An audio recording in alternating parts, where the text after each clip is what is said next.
Okay, so Professor Francois Gueritaud will give us the fourth and the final part of his lectures. Okay, so I'm going in this in this last part. I'm going to define Anosov representations finally, but it will also largely consist of motivations and a few more examples that show why this is the correct notion. So recall recall one possible definition of convex cocompact that we had in the isometry group of Hn, or more generally of a word hyperbolic delta hyperbolic homogeneous space. The representation of a word hyperbolic group is convex cocompact if the orbit map, namely taking the base point to gamma base point for every gamma in gamma, the orbit map is a quasi-isometric embedding. Well, I could have said this in a slightly stronger way. I could have said if I have a discrete group acting on Hn and the orbit map is a quasi-isometric embedding, then the group is in fact word hyperbolic. I did not have to assume it. And okay, and this is called quasi convex cocompact. And this property is opened for the reasons we discussed last time. Maybe you can adjust your open set locally when the group deforms. Okay, and in fact, even if you don't have the symmetric space handy, you can also say whatever it is, it's G modulo a compact set.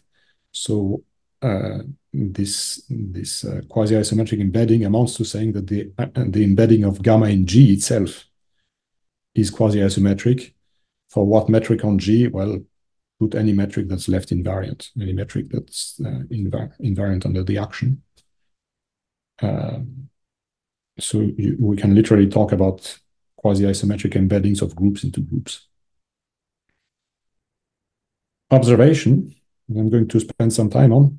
This openness fails if we go, let's say, to SL4.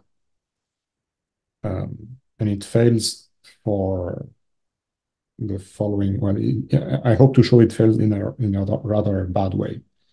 I don't know about SL3, but SL4 is going to make it apparent.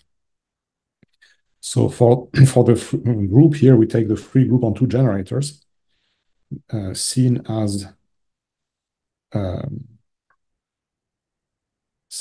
the fundamental group of the thrice-whole sphere, the three-hole sphere S. And we start with two representations into SL2, row 1, row 2 representations of gamma into SL2 that are lifts of holonomy representations of two hyperbolic metrics. And these hyperbolic metrics are not convex cocompact. So row 1, row 2 are not convex cocompact. They almost are, but not quite, in the sense that for row 1, the first generator A is parabolic, and for row 2, the second generator is parabolic.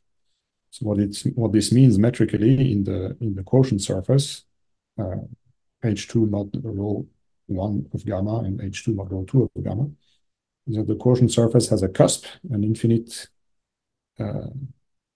end in which the injectivity radius goes to 0 exponentially, and otherwise it has flares. We discussed flares last time, and flare here. Okay, so it's almost they're almost convex cocompact, but not quite. And so by taking their well, here's what it means that they are not quasi-isometric embeddings. Namely, if I take row 1 of AN and compute its distance to the identity, that's essentially the displacement length of a power of A, and that grows in log A, because if I take the nth power of A, then it does n terms inside the cusp before going back, and these don't cost very much. Since it becomes exponentially thin out there, it's not a long displacement. grows like log n. Similarly, rho 2 of Bn grows like log n. However, if I take this representation, rho, the block-wise representation, rho 1, rho 2, I claim that this is a quasi-isometric embedding because, well, I was worried about An and Bn, and rho 2 of An is fine, and rho 1 of Bn is fine. By my construction, it chose to have loxotomies here and there. And essentially, all other words grow linearly in both factors. Namely, if you have a long word, maybe it has a big factor a to the n somewhere or b to the n somewhere. Well, then the displacement length is going to grow linearly in n in at least one of the two factors, if not in both. And so we can do some trigonometric estimates again to show the linear growth. However, so this rho is a quasi-isometric embedding in SN4 as far as we're concerned. However, the property is not robust on the small deformation. It's not dynamically stable for the following reason. We can find small deformations of rho that actually have infinite kernel. If their infinite kernel is very far away from being a quasi-isometric embedding, because you have long elements that fail to move anything at all. To see this, well, you consider small deformations. I guess a picture is better than the text. We take small deformations of rho prime 1 and rho prime 2 of rho 1, rho 2, that turn the cusp into a cone singularity of cone angle 2 pi over n. So the picture looks almost the same, except instead of going out to infinity, it goes out to distance. This has to be roughly log n. And then there's a cone point here, and a cone point there. So these are orbifolds, if you like. And the consequence is that rho prime 1, the holonomy of G, of the metric G prime, takes an to the identity, right? 2 pi over n times n is 2 pi. And same for rho prime 2 of Bn. And as a consequence, if you take rho and apply it to the commutator, an, bn, a minus n, b minus n, well, that's trivial because it's trivial for rho prime 1. If you make an, if you replace an by the identity here and there, then the other two cancel. And it's trivial under rho prime 2 because if you take these two bn's to the identity, the remaining factors cancel, right? So this was an example found by Olivier Guichard to highlight how quasi-isometric embedding is not a stable property in a small deformation. Now, to achieve stability under small deformation, we need to generalize a slightly stronger, fancier, more sophisticated property of convex-cocompact representations, namely the geodesic flow. So I need to introduce that object. The one way or one context in which the definition of the geodesic flow is clear is if gamma is a fundamental group of a negatively curved complete Riemannian manifold M. Then you can always look at the geodesic flow on the unit tangent bundle of M. You take a unit tangent vector and you flow it forward for the notion of geodesic straight line. There's a recurrent part of that, namely the lines that do not escape to infinity in M. If you like, you can focus on the case that M itself is compact, so it doesn't have any flares. And then on all of the whole unit tangent bundle of M is recurrent dynamically. So that flow lifts to a subflow of the unit tangent bundle on the universal cover. And that is what I want to call the flow space of gamma.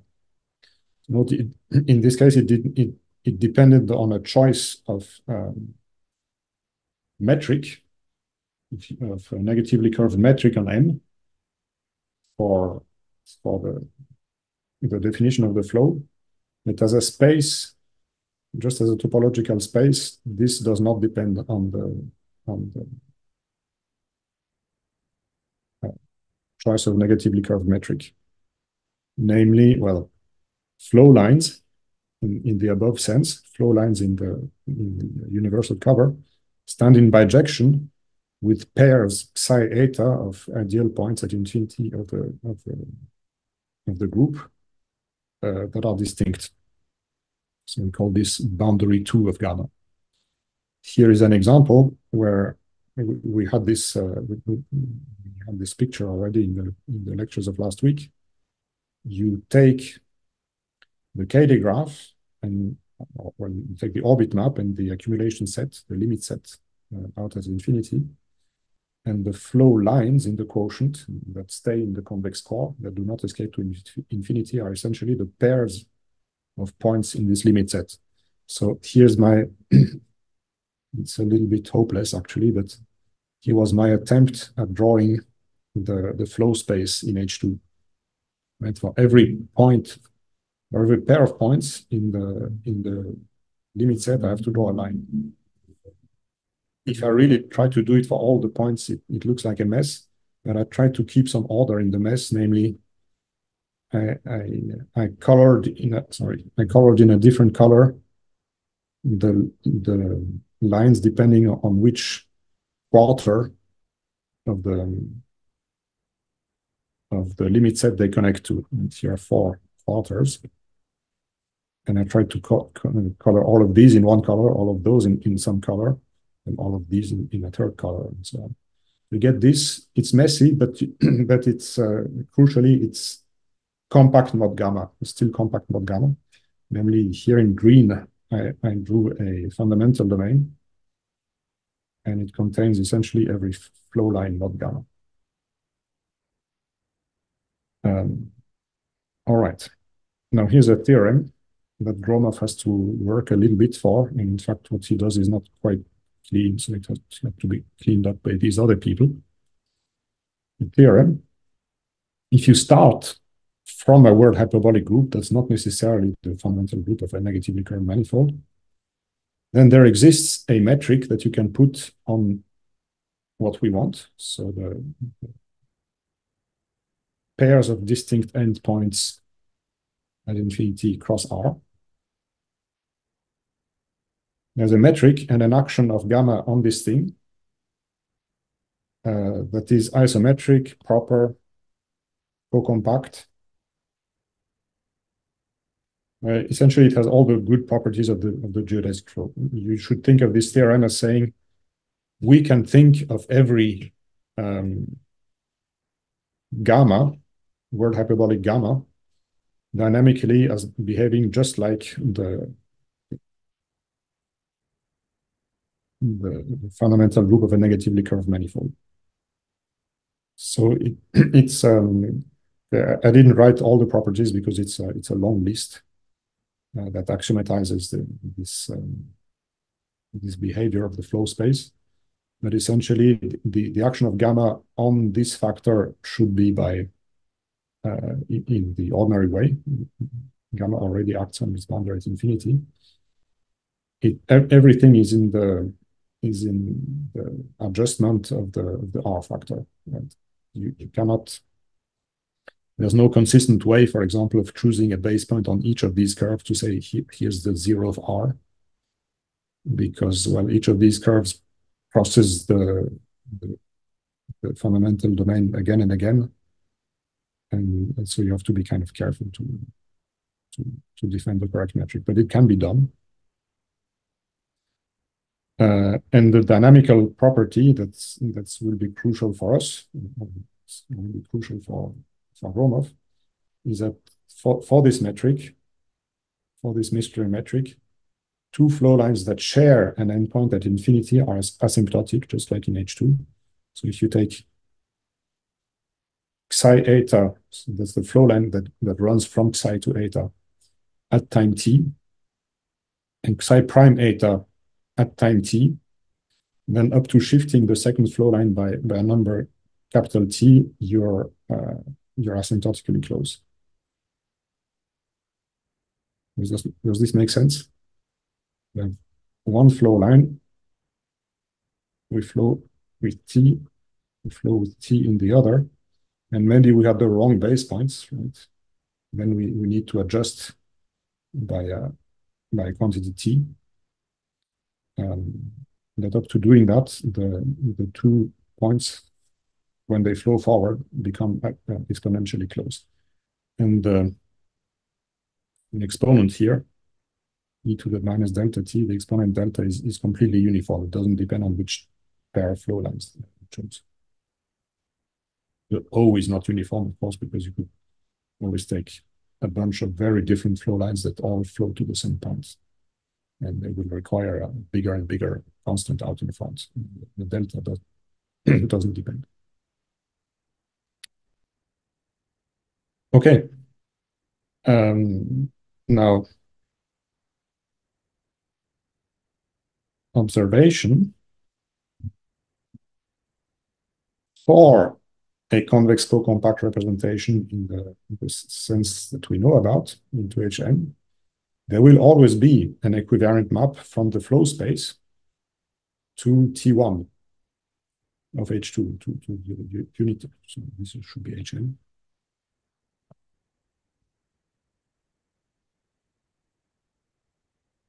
Taking flow lines to geodesics and of Hölder regularity. So, of course, the way I define things, it's kind of tautological to observe this, because I said I defined the flow space in the case of the convex co-compact representations as a subset of T1 of Hn. And it was, I phrase this here by saying, for gamma, the fundamental group of a hyperbolic manifold, we can take psi to be just the inclusion map of the flow line as realized in Hn, boundary of Hn. And that will work. But more generally, if you have defined F gamma in this abstract way, a la Gromov or Champetier-Minayev, then you could still find a map to the unit tangent bundle of Hn, and there is a sense in which it's of Hölder class. Right? If you take the natural inclusion of the geodesic flow of a hyperbolic manifold, then it's much better than Hölder. It's an isometric inclusion, but you cannot hope for better than Hölder in general, in particular because the metric on here depended on a choice of representations. So if you choose the metric here once and for all from one representation, and then look for a different convex co-compact representation, it cannot possibly be an isometric embedding. However, it stays Hölder, and this Hölder exponent is essentially a measure of how far away you've gotten from one representation to the other. The rho that made you define F gamma, and the rho that the rho 0 for which you defined the distance on F gamma, and the rho that you're interested in. So this property, this embedding, this realization of the abstract flow space into Hn, this is what will generalize well in higher rank. So you'll replace Hn with the symmetric space, and I need to say what flow lines to geodesics becomes. Most you might have guessed, since I said that flats are more important than geodesics, here's what the definition that we propose. Let gamma be a word hyperbolic group. Let F gamma be its abstract flow space. And we say that the representation rho into PSLN is Anosov. In fact, I need to say P min Anosov, which is in a sense the strongest form of Anosov. I'll come back to that later. We say that it's P min Anosov if there exists a map from the flow space to the symmetric space, X, that is Hölder equivariant and has the property of taking flow lines into flats. Flow lines go into oriented flats. So what I mean by this, you could quantify precisely, but the picture is just as good. It means the asymptotic direction in which a flow line escapes in the flat should be contained in the interior of the Weil chamber. So a flow line is not allowed to do this. Right? It should stay overall, and it should follow. It should advance into the Weil chamber, and in fact, it's not even allowed to stay a bounded distance from the wall. It's really supposed to. So if you take a long enough time, you should be a uniform distance away from the walls. You cannot prevent it from oscillating like this a priori, unless you do some smoothing procedure, some averaging procedure, then these flat flow maps can be subjected to.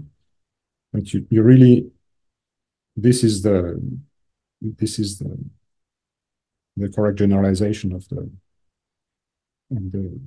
dynamical flow property, geodesic flow property of convex-compact representation. Flow lines go into flats, oriented flats. So we can say things like, well, a periodic flow line, the flow line axis of gamma inside the flow space goes to a curve that lives inside a flat and that is invariant under some translation in A plus.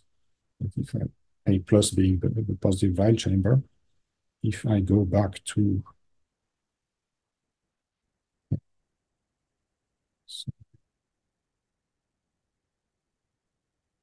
here, the flow line of this corresponding to the axis of this diagonal element will be some periodic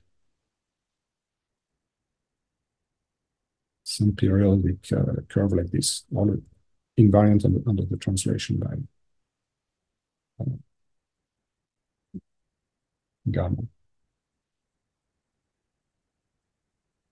Another example of what this entails is that two flow lines that are asymptotic in the flow space. So remember, this implied that they grow exponentially closer to one another in the flow space. They go to flats that share their asymptotic A plus direction. So just the configuration that we talked about, they share this direction if the flow lines share one ideal endpoint. They share this asymptotic Weil chamber if the flow lines share the ideal endpoint. And we can say that the rate at which the distance between the images of flow lines decreases is the product of the exponential rate that you had in the flow space by the Hölder exponent. Right? This map is only Hölder, so the exponential decay here might be worse in the symmetric space than in the flow space, but it's still exponential. Okay, and a theorem by Labourie in the case of PSLN, I guess mostly, Guichard, Wienhardt for general semi-simple Lie groups, is that P min Anosov, defined in this way, is in fact an open condition on the space of gamma into PSLN. Now, I'd like to talk about this is a heavy definition, right? You have to define the flow space, require the existence of an equivariant map that stays in the flat and so on. It's very concrete because it tells us how the flow space relates to the symmetric space. It's very concrete and geometric. It contains, in a sense, it's the definition that contains the most information. but we'd like you might like to have a criterion for Anosovness that doesn't require all of these constructions. So luckily, Karpovich, Leib, and Porty gave such a criterion. So let me state it as a theorem here. Let gamma be a finitely generated group and rho a representation. Note that I'm not assuming that gamma is word hyperbolic, so I'm not assuming that it has a flow or anything from space. Let, for any element gamma of the group gamma, let's look at a rho of gamma acting on the unit ball. That's an ellipsoid. And let's list its axis lengths. And so A1 of gamma, A2 of gamma, AN of gamma in decreasing order. I guess it's the semi-axis. But that doesn't matter for what I'm going to state.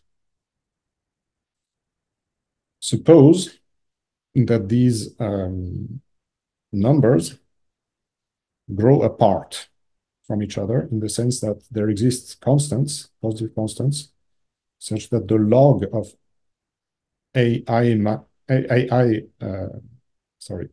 ratio of AI of gamma to AI minus 1 of gamma grows. And it grows exponentially with an exponent c. Its log grows linearly with rate c. When I say grows, I mean in terms of the word length. If I have a long word, then there's a big gap between the ith and the I minus first principal value. Then you can conclude everything that you want. You can conclude that gamma was in fact word hyperbolic, and the representation rho is P min Anosov. So that's a strong theorem. I think the year was, at least their preprint was 2015, and it got published in the Annals, I think. All right. Now, the true theorem is more general than that, even because P min Anosov is the strongest form of Anosov that you could require. And the setting of the theorem lets you define, well, makes it convenient to define the more general type of Anosov. Namely, if in the above theorem you require the growth inequality only for certain values of I, so only for certain gaps, if you have only certain gaps that grow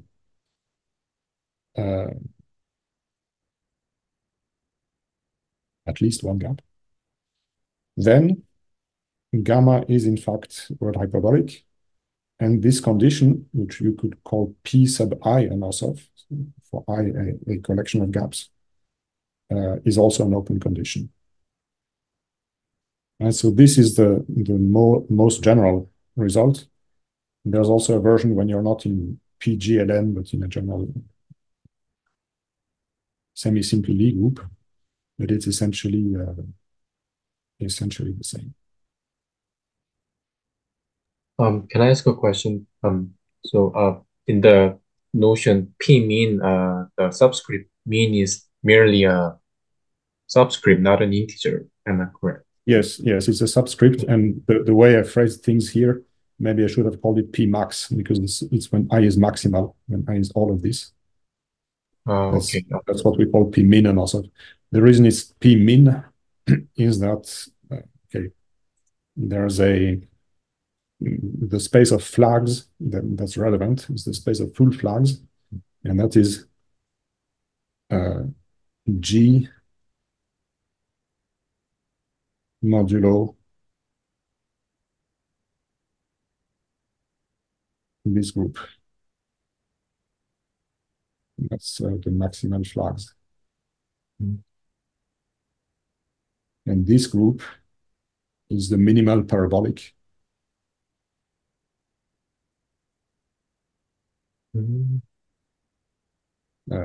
Also called P min. A general parabolic is a block triangular group. If you replace this triangular condition by a block triangular condition, then you get a different It's called a parabolic subgroup. What is a parabolic subgroup? It's just a subgroup such that G modulo this thing is compact. It doesn't happen a lot. In fact, taking block triangular things up to conjugation is the only way. And so you see the relationship to flags, right? When you have a flag where not every dimension is represented, stabilizer of that is a block triangular matrix. That's the block triangular group. Right, so in P-mean, P stands for parabolic and mean stands for inclusion of parabolic groups into one.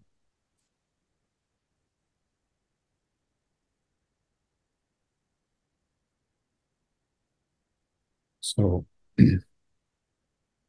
P-mean, here, mean,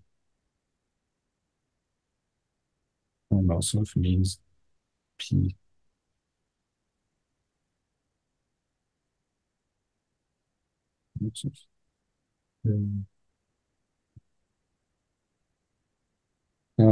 Okay, so since if you get exposure to talks where Anosov shows up, then chances are that one of the things that the speaker is interested in is Hitchin representations. So I'd like to talk about this now at the in the last 15 minutes. Those are really a strong motivation. It's a slightly stronger condition than Anosov. It's stronger than P-mean Anosov, but it was a big motivation in the history of these things, and it's still a very rich theory. The geometry of Hitchin representations. So let me just define these.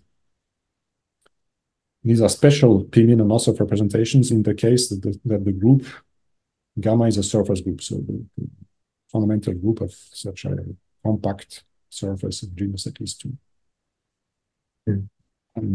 Okay. So to define what this is, we need to talk about the irreducible representation of SL2 into SLN. If you have never seen what this is, here's a convenient way of defining it.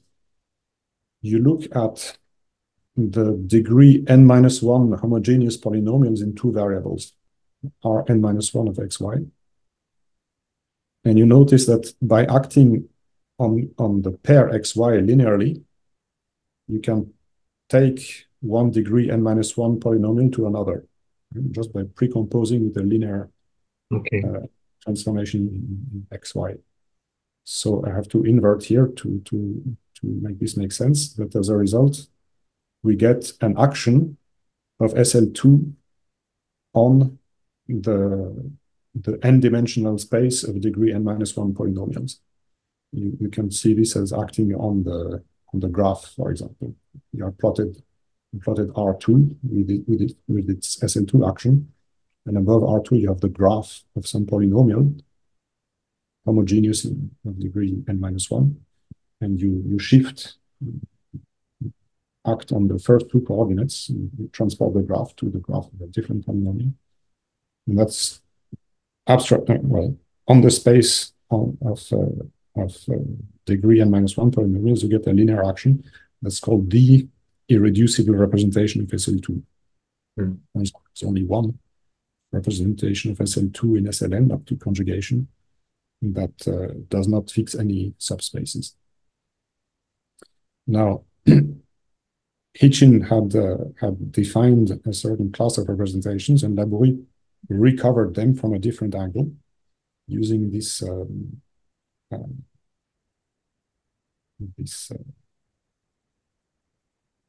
object.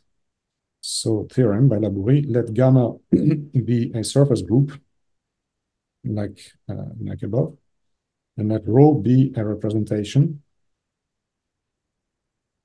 that comes from a hyperbolic metric on SG, right? That is the holonomy representation of a hyperbolic metric on SG.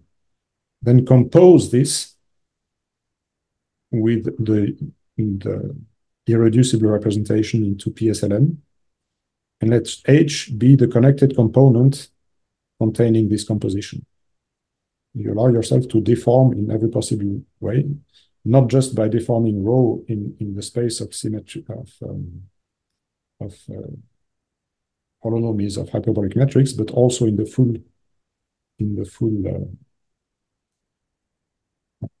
TSLF group.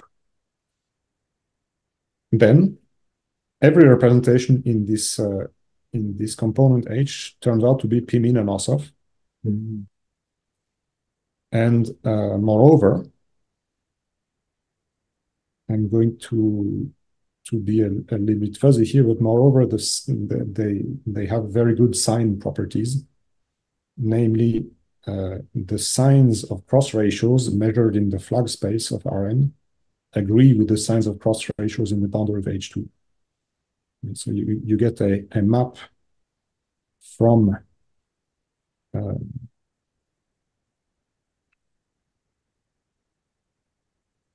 boundary at infinity of gamma to flag space.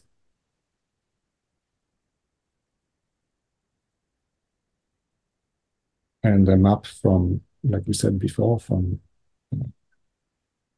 flow space to symmetric space.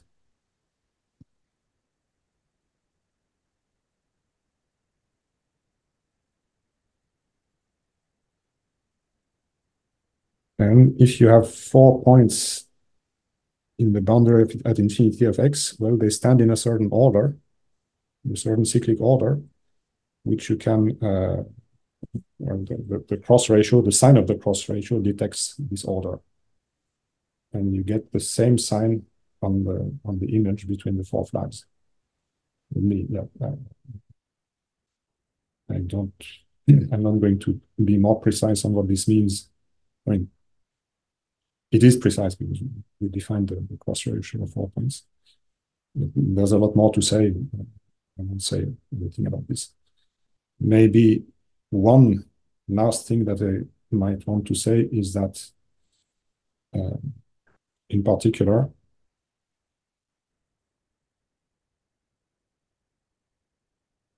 Hitchin of, in the case n equals 3, is the same as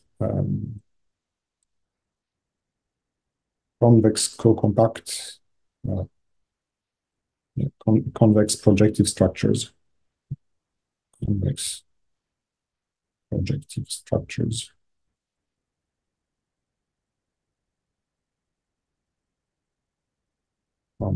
Yes, so we have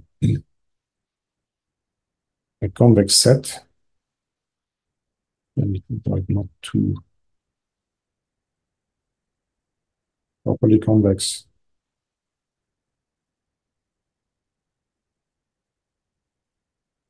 Inside P of R3. And you have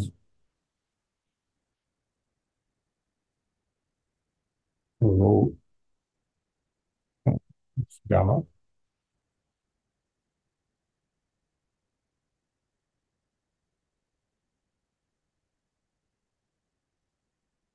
Rho gamma is going to act on a properly convex set on this with quotient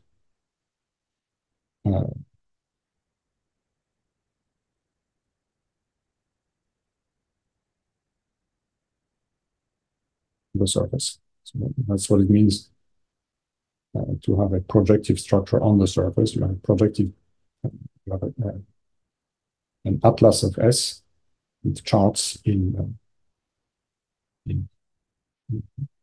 projective transformations and developing map equal to a properly convex domain. And so this is a kind of a projective deformation of the holonomy representations of hyperbolic metrics. That's there's a lot to say on this special case alone when n equals 3, but you can also define Hitchin representations in high degree. It's still an active area of research. Okay, I'm going to stop here. If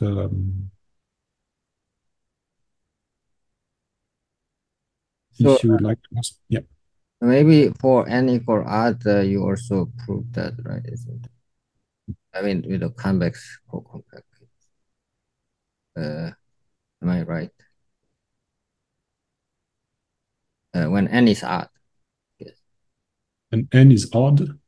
So then you could get a convex co-compact action on some convex domain in RP. Yes, that's also true. So the in general, the limit map, which is this this map here.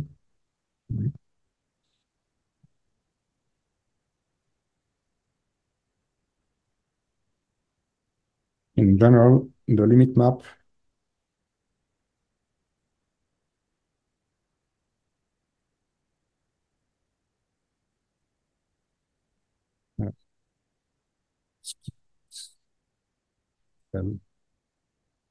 from the circle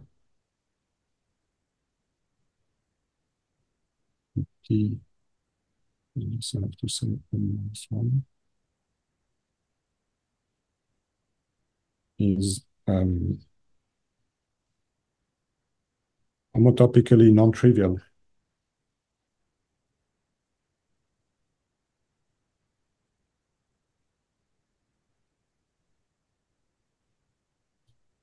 If n is even, contained in an affine chart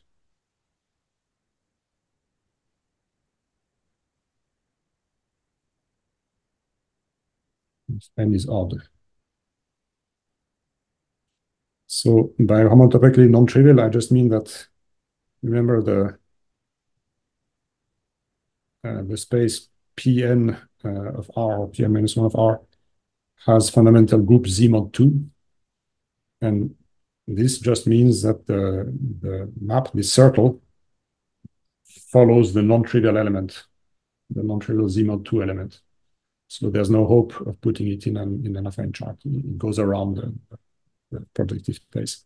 But if you're odd, then in fact it's contained in an affine chart. For example, here, right? It's a Jordan curve in P3, sorry, in P2. It's always okay. I should say this limit map is always an embedding. It's a general feature of Anosovness. And moreover, I mean, here it's kind of there's kind of nothing to say in the case of P3 because you are co-compact already. The action on the convex hull of the image of the limit set, maybe the action on omega is co-compact.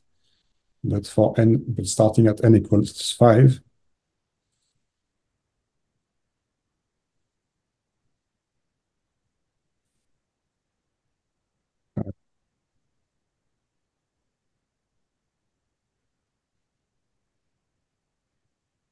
the action on the convex hull of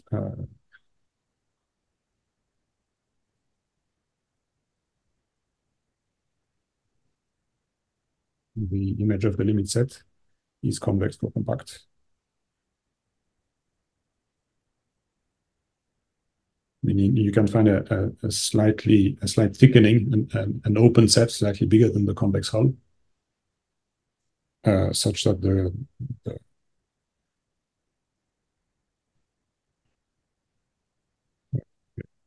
say minus the action on this thing is co-compact, and the action on a slight thickening is going to be convex co-compact in the sense that we discussed last time. We had an open set containing a closed set. The correct behavior of the limit set of all bitmaps.